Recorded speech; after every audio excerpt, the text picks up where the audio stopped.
Greetings to all of you who are listening today. I would like to speak about the Holy Spirit today. For many people around the world, Holy Spirit is one thing or the other. Now, I don't want to go into details of his nature or whatever, because we don't have the time to go into all the revelation about the Holy Spirit, which God has given us about in his word, but just have to go back to the Old Testament and point out that Holy Spirit was there at the beginning when God was creating the world, and Holy Spirit was the force and power that give life to where there was no life, and give motions where everything was dead. And so it is Holy Spirit who brings the life and power and so on. So through the prophets of the Old Testament, God was promising that this Holy Spirit will come upon the followers of God in the later days. Now, it's not that the Holy Spirit was not on the earth before. Holy Spirit, as I mentioned, was there from the beginning. And the Holy Spirit was in the Old Testament. We read about the Holy Spirit clothed on himself Gideon, and it was the Holy Spirit who was working through Gideon and through Samson and through others. We see that Holy Spirit was using people, and Holy Spirit was filling people. But in the New Testament, God is talking about something new. In Ezekiel and Isaiah, both of them speak that in the later days, God will pour out of his Spirit, and he will write his law on the hearts of people. So something new. God was foretelling something new that was not in the Old Testament. Many people today, they think when they accept Jesus, they are baptized in the Holy Spirit, or when they are baptized in water, they are baptized in the Holy Spirit. But that's not what the Bible teaches. Baptism of the Holy Spirit is distinct thing. And in the New Testament, God is doing that, something what he did not do in the Old Testament. And I don't even have time. There is so much material in the Bible about that. But I would have to just touch maybe some highlights. But anyway, you study yourself what I will be telling you today. Study for yourself, because God wants, if you are not baptized in the Holy Spirit, God wants to baptize you in the Holy Spirit. Because baptism and being filled with the Holy Spirit are two things. In the Old Testament, people were filled with the Holy Spirit, but God foretells through his prophets that he will bring something new, and that will be baptism in the Holy Spirit. Now, what is baptism? When John was baptized in the water, he used plenty of water, not just sprinkling like some people do that. And Bible says that they were going into the water.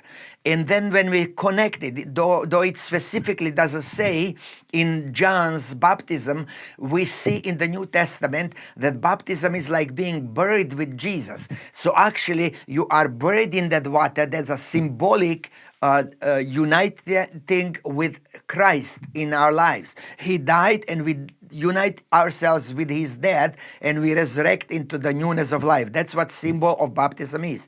And you cannot resurrect for Jesus unless you are baptized. So rejecting baptism means you reject to rise up with Jesus Christ, though you claim you are Christian.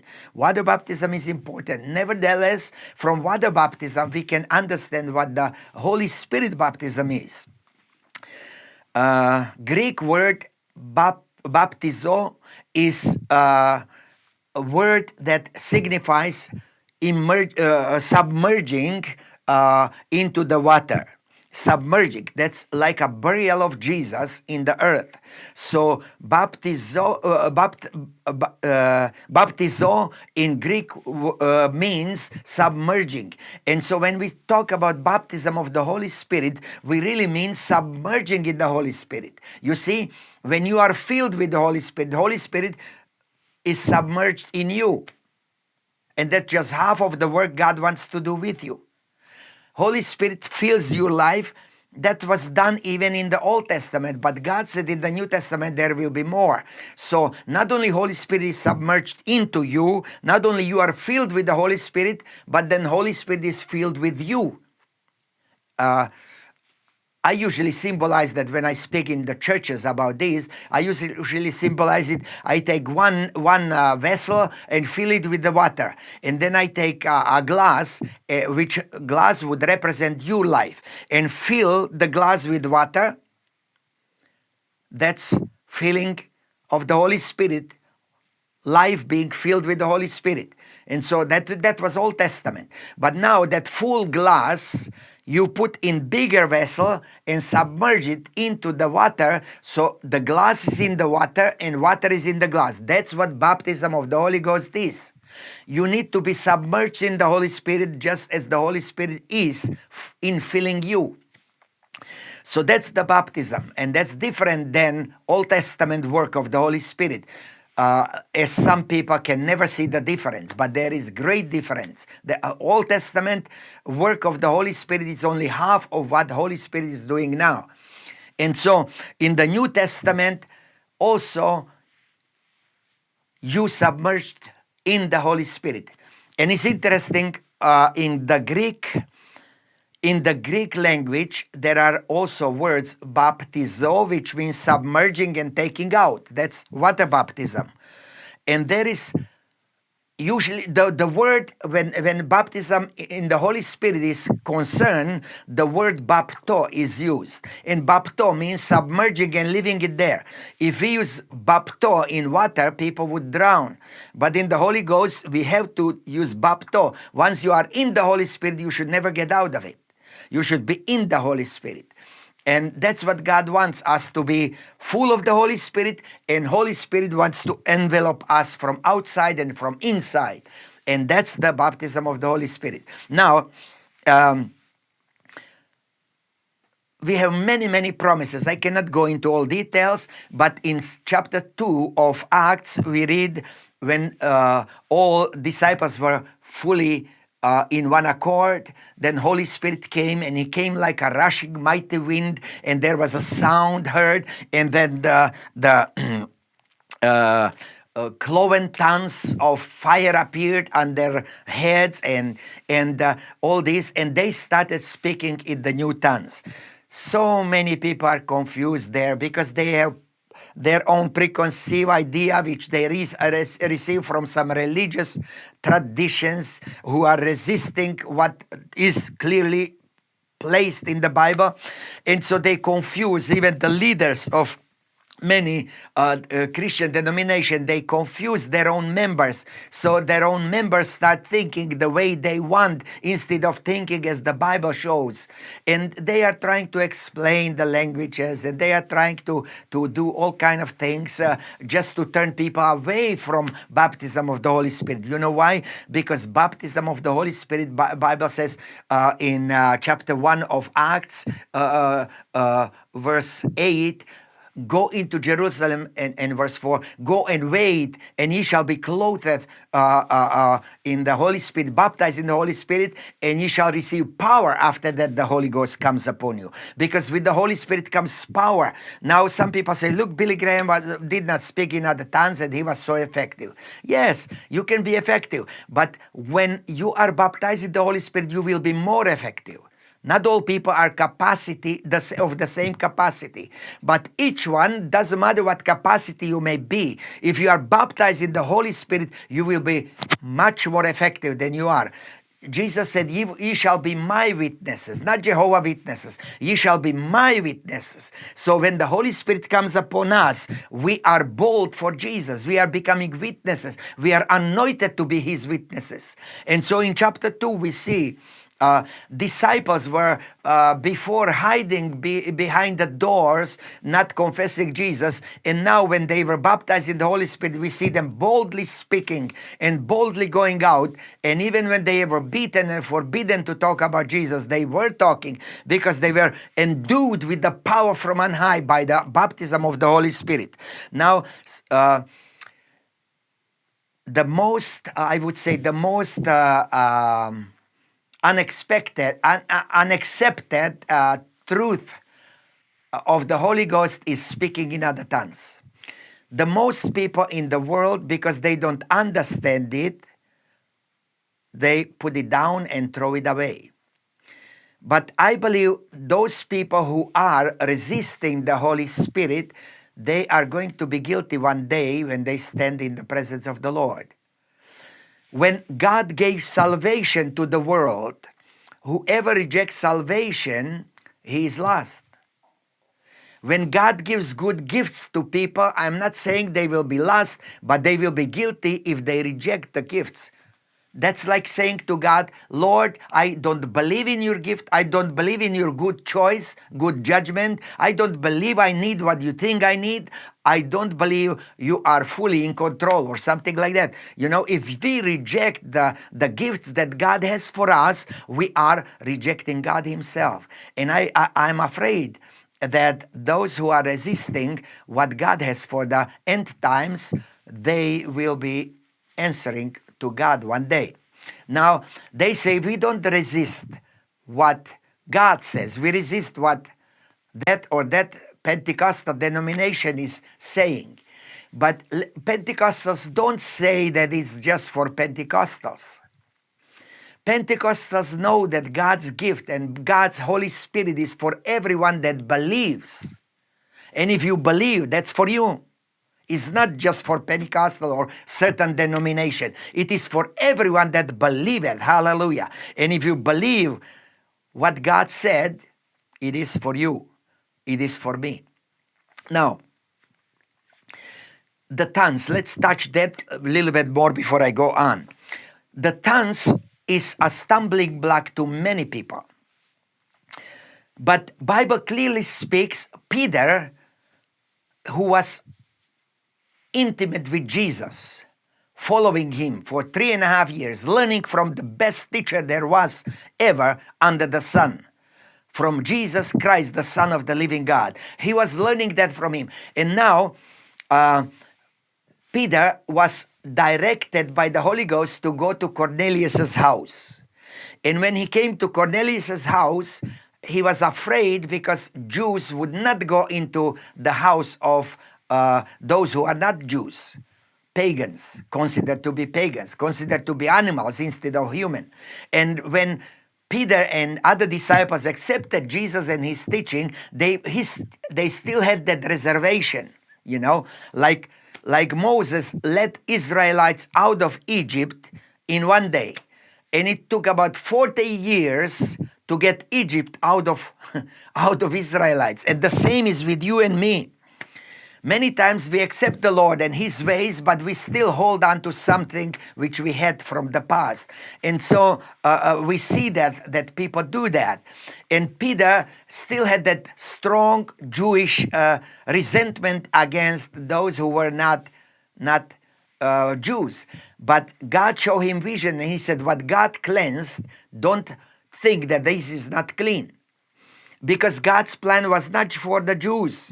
Jews were just the beginning of what God was building, and God was building the church.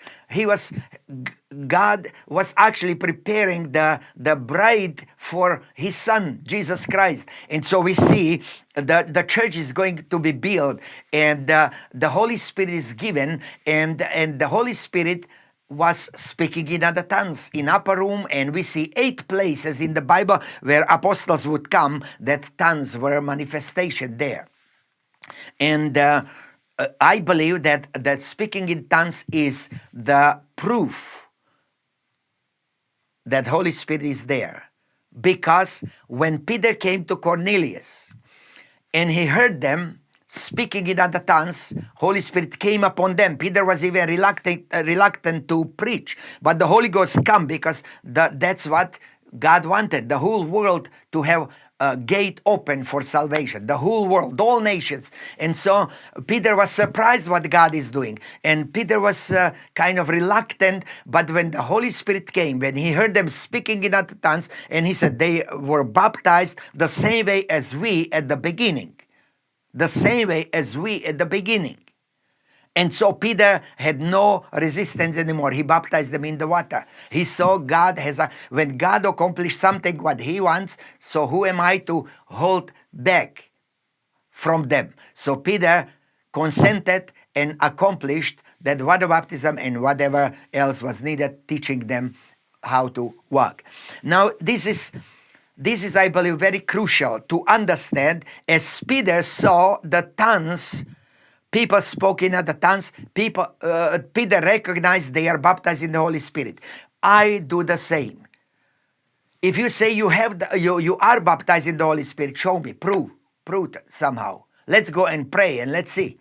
If Holy Spirit speaks, gives you utterance and you utter it, then you are baptized. If you are not, you are not. You may be full of the Holy Spirit, but you are not baptized. Baptism is for the service in the King's army. God wants to equip you for the army. And so that's what we see there. Now, Paul the Apostle in chapter 14 of 1 Corinthians, he is showing that actually tongues are one of the most important gifts there is. There are 9 gifts mentioned in chapter 12 of 1 Corinthians, and Paul is speaking about tongues and baptism of the Holy Spirit in chapter 14. Now, some people read just partially the chapter 14 and try to resist the Holy Spirit. But Paul is explaining. He said, prophecy and other gifts are given for the church, the whole church.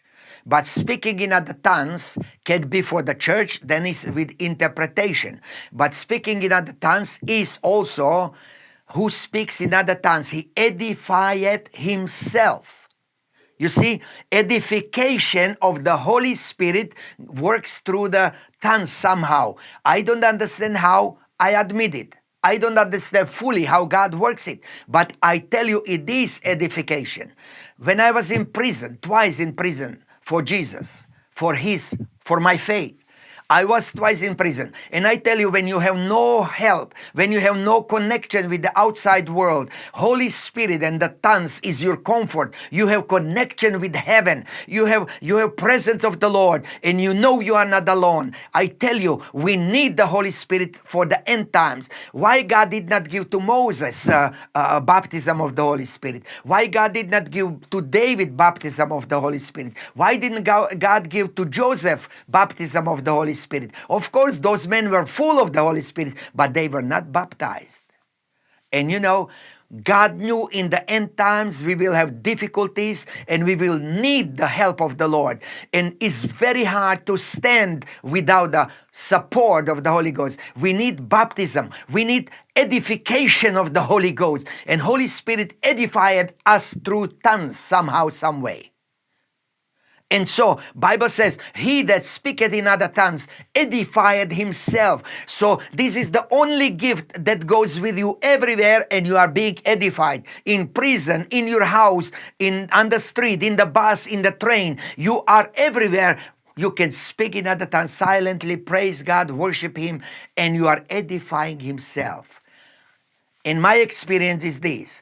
People who really use or allow God to use them in this capacity, they are very bright people and very edified and very good ministers who allow the Holy Spirit to speak through them. So this gift is for everybody. Some people say, oh, that was just for the first church, for apostles. Not now. That's a lie of the devil, just to rob you of your edification, rob you of your higher education in the Holy Ghost. Hallelujah. God wants to lead you deeper. Satan wants to hold you back, and he will find excuse and lie for everything that God is doing. But it's not true that God did for apostles something what he will not do for you. What God did for one, he will do for everyone. Jesus died for the whole world, and whosoever cometh, I shall in no wise cast him away. And that goes for gifts, and that goes for blessings of God. Everyone is called. Now, I am going to finish soon, but let me point to you. In chapter 9, chapter 10, chapter 12, Luke speaks about the Lord sending his 12 to preach. Now, that was the first church of Jesus Christ. He sent them to preach, and then he gave them power over every demon, every snake, because outpouring of the Holy Spirit was not there yet. But later on, he told them, go to Jerusalem and wait to be clothed. Some people dare to go without the Holy Spirit, and they get the results like that. But the Holy Spirit wants to be present. God wants you to have the Holy Spirit when you go on the mission, because you will need his help. You will need the power of the Holy Ghost. And later on, we see when Holy Spirit was poured out in the upper room in Jerusalem, then in chapter 2, verse 39, Peter said, and this is that what Prophet Joel spoke about. And this is not just for us. He said, this is for you. This is for your children. This is for your children's children. Read it. Chapter 2, verse 39. It's for you. It's for everyone that our Lord God will call. It's for you, my brother. It's for you, my sister. Don't resist it. Come to Jesus and tell him, Lord, reveal to me, show me, give me that. I was only 17 and I said, I already was baptized in the Holy Spirit. But I said, Lord, if there is anything else, whatever you have for me, I'm open. Give it to me. Hallelujah.